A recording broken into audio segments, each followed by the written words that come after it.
Sen ey gözlerimin ağı qarası, sen ey dertlerimin bir tek çarası, sen ey yüreğimin sızlar yarası. Beni o yaranın izinde aktar,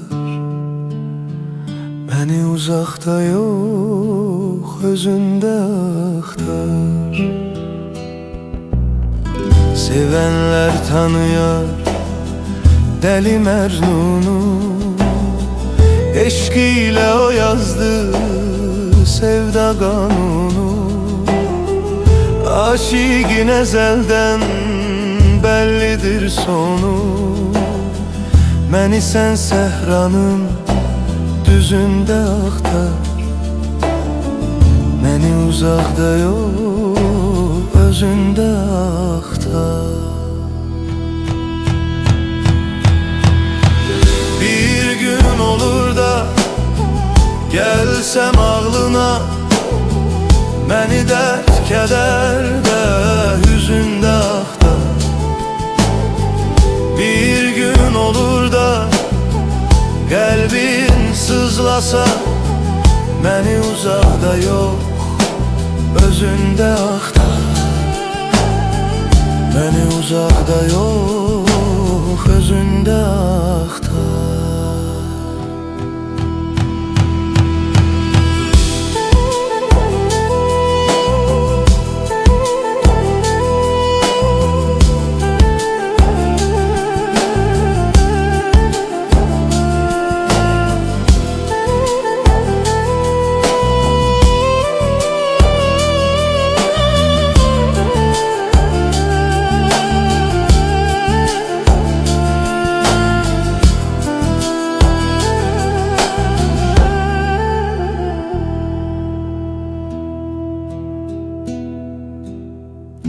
Ben indi cansızam, bir daş kimiyem, kanadı kırılmış bir kuş kimiyem.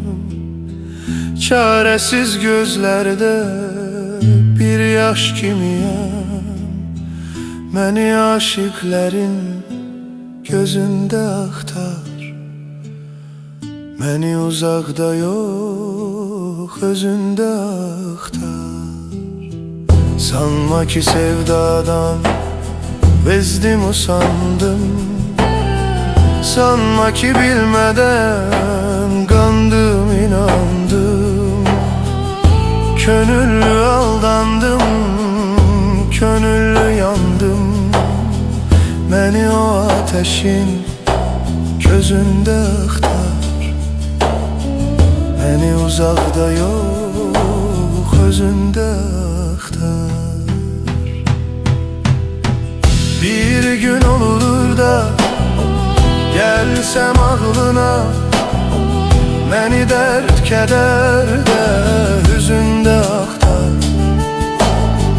Bir gün olur da kalbin sızlasa, beni uzakta yok özünde aktar, beni uzakta yok özünde aktar,